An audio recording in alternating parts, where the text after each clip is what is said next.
My hair is a goddamn mess today, but we're gonna power through it.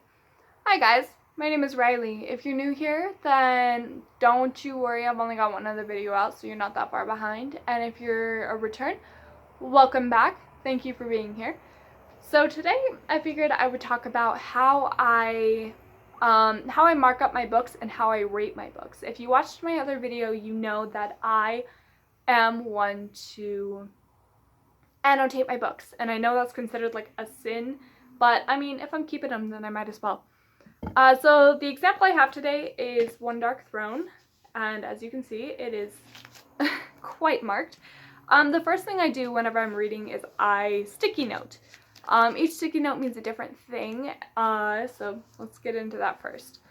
The pink ones, which are like right there, are parts of the book that I loved, that I just like ate up. And then the orange ones are ones that I hated.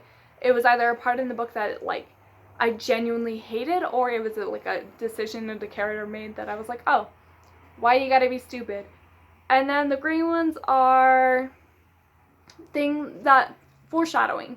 They're either things that I think will come up later in the story, or they're a resolve. And usually, I didn't do it on this book, but usually I'll put like a star if it's a resolve.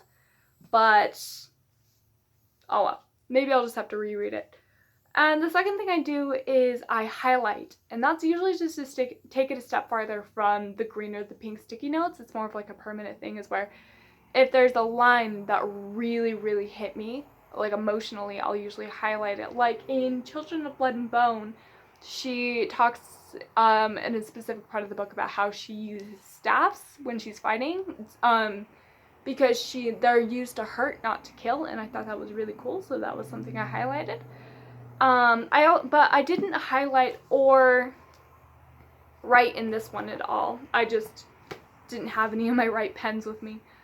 And then the third thing I do is I write. The first time I read through the book, I'll write in it in black pen.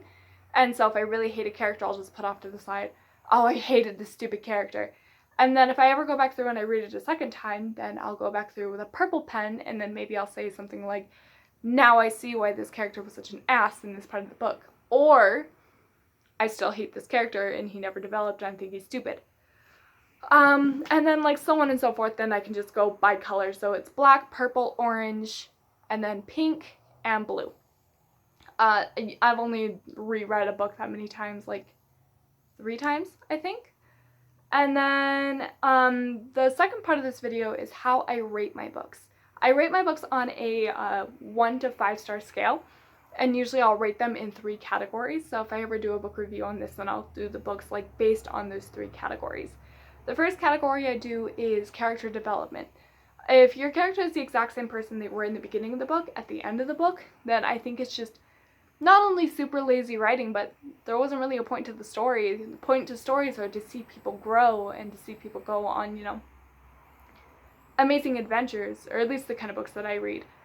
And then the second one I rated on is creativity. I am huge into, if you can like hit me with a plot twist that seriously like hurts my soul, then I eat it up. Though my soul is hurting, I'm happy with the way you've conducted the story thus far. And I'm also huge into how people talk as well. If you're creatively writing, like the best example of this I think is the book called Shatter Me. I loved the way she wrote, how like poetic the entire book sounded. I ate it up. And then the third one is diversity. Most of the books that I have read or used to read, they all followed the same like plot line of characters, where they were all straight, white, upper to middle class, and usually the main protagonist was a female who didn't want anything for herself. She just wanted to do anything for everybody else, and that was it. And then she met some weirdly abusive like main man and completely flipped her character, and it was tired. And so here's a loophole though. If you have one gay character in the entire book and you kill him off in like chapter 4. I don't ever count that because I think it's just super lazy writing, and it was almost as if you were trying to meet some kind of quota of like diversity and just figured you couldn't do it and just stopped and just threw him off a cliff. I genuinely, I have a whole video about like bookish pet peeves it's coming soon, but for today, we gotta stay on track. So, that is all I have for you today. I hope you guys enjoyed this video. Please leave me a comment about constructive criticism you think I could do to make this channel better, or things you would like to see on this channel, and I will see you guys next week. Have a good life. Bye.